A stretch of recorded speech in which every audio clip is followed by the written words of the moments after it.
In this video, we're going to talk about tight-knit beauty. And I'm going to give lots of examples so you fully understand this type of beauty.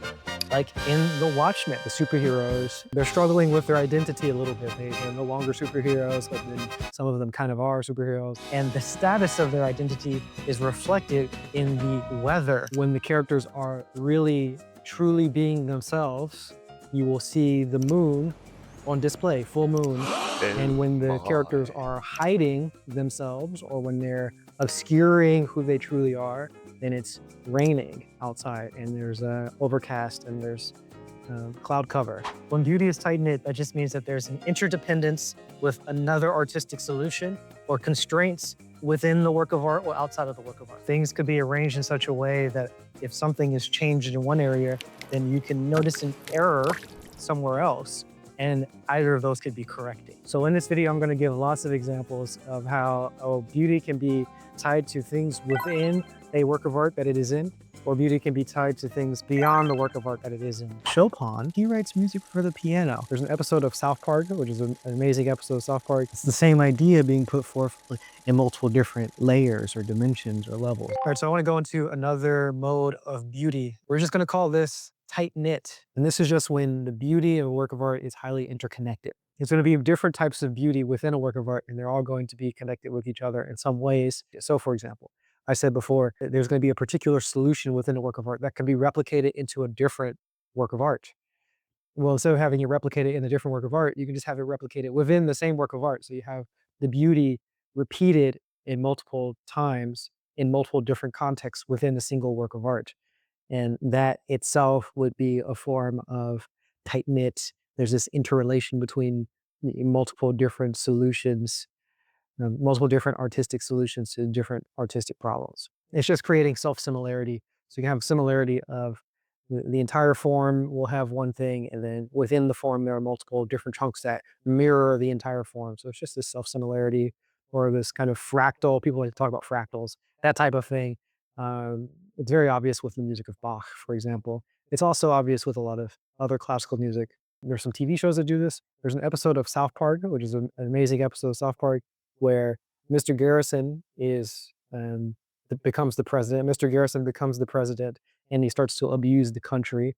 And at the same time, Cartman gets a girlfriend, and he starts to abuse his girlfriend. And they just make this parallel between the two characters. They don't actually explicitly say it at any point in time, but the way that the episode is designed, they have those two plots happening at the same time. Have you seen Heidi? No. Well, we've been trying some different foods lately, and, Heidi's put on some pounds, you guys. Heidi's getting fat? Yeah, Token, don't start ripping on me for having a fat girlfriend, alright? Just try and be cool about it. Hey, babe. Oh, hey, Heidi, what's going on? We have to help that girl. Can't you see what's happening? Kyle, it's none of our business. You're wrong. In a way, I think we're all going out with Cartman right now. Uh-huh. It's very clear that the structure of the relationship between the president and the country is the same as the structure of a relationship between an abusive boyfriend in a domestic violence situation. Can you see why I would call that tight-knit? Another example of tight-knit, there's a chapter in The House of Leaves. The chapter is about abandonment, and it's described by analyzing a movie and relating it to some biblical story. I think it's Cain and Abel, and they feel abandoned by each other. One of them feels abandoned.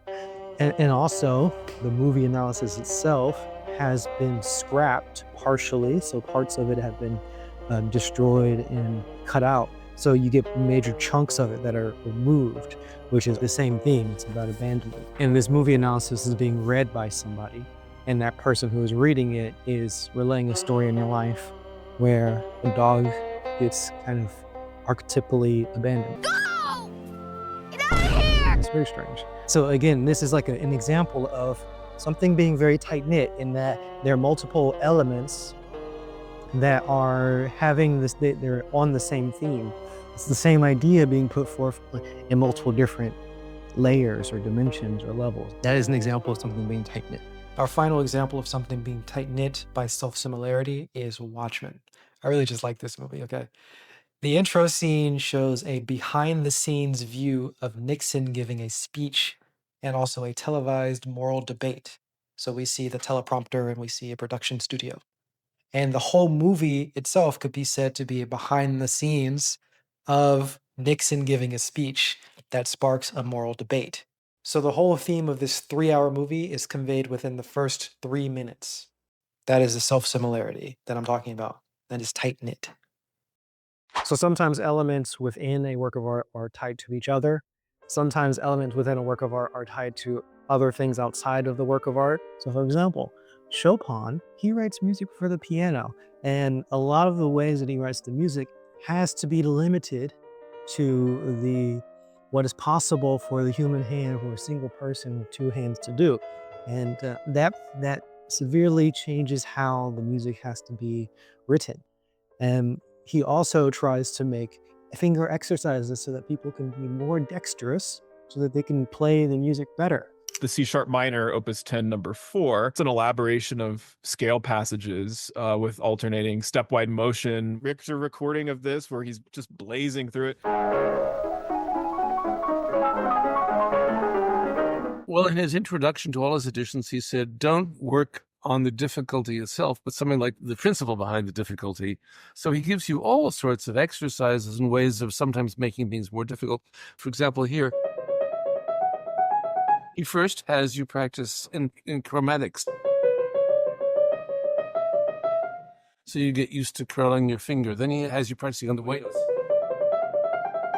And you do all of those things with different fingering, so you learn how to maneuver it all. So you can see how Chopin's music is tied to human anatomy. And you can see how he is directly and explicitly trying to enhance and increase human capabilities with finger exercises.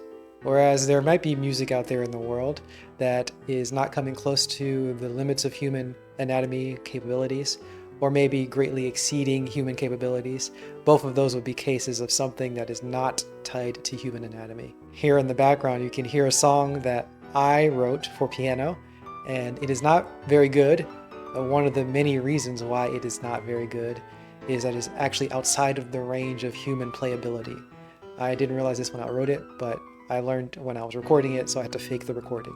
Now, there are also other ways that beauty within a work of art could be tied to something outside of the work of art. So for example, it could just be tied to human perception, because the works of art are generally the ones that we are familiar with are made for humans. So that kind of makes sense that a work of art could be tied to human perception. Not all of them are.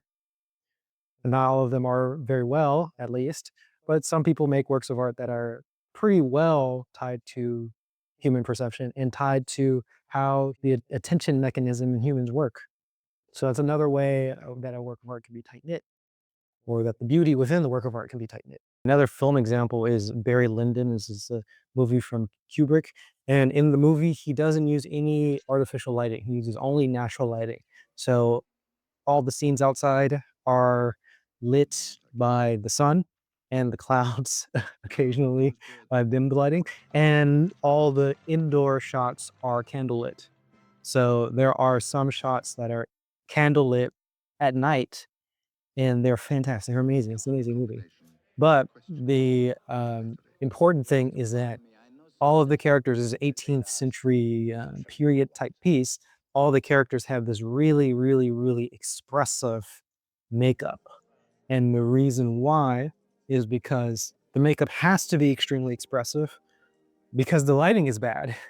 And that's how it was in the 1800s, actually. The lighting, the makeup was so bold and expressive, and the skin was, they made the skin so pale and their eyes really, really bold looking, because you wouldn't be able to see what a person was doing or saying or whatever. You couldn't see them at night with candlelight. So you have to make the makeup really, really expressive. And in this movie, since the movie isn't using any unnatural lighting, it has to make the makeup extremely expressive so that it reads easily on screen. When people watch the film, they can actually see what the characters look like. So another instance of the character design and the makeup artist that being limited to nature, being limited to the fact that our eyes can't see that much in the dark, so you have to make it super expressive to make up for that. I can imagine the beauty being tied not to human perception, but to other aspects of reality. And in all of those cases, another word for that might be hard to vary. This is a David Deutsch term he likes to use, hard to vary. There are ways that you can error correct all of those things, because if many of the elements within a work of art are tied together, then it makes sense that if you notice that some part of the work of art is not tied to the other parts, you can make it tied to the other parts. So you can error correct in that sense. As the person creating the work of art, you can error correct. The same if you're trying to tie it to human perception.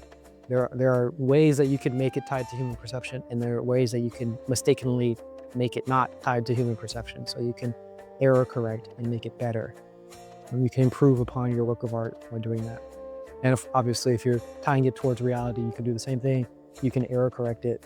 And in the same way with that, as we learn more about human perception, then the ways that we tie things towards human perception will be improved in future works of art if future works of art are trying to tie those things to human perception. So if your work of art is really just about a high fidelity showing of colors, or showing visuals in very high fidelity, just kind of exploiting the mechanism of human sight. As we understand sight better, then we can do that better.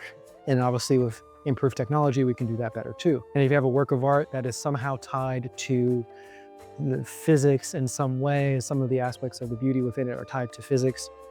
When we learn better physics or create better physics, then we can have future works of art that tie even closer to physics in better ways.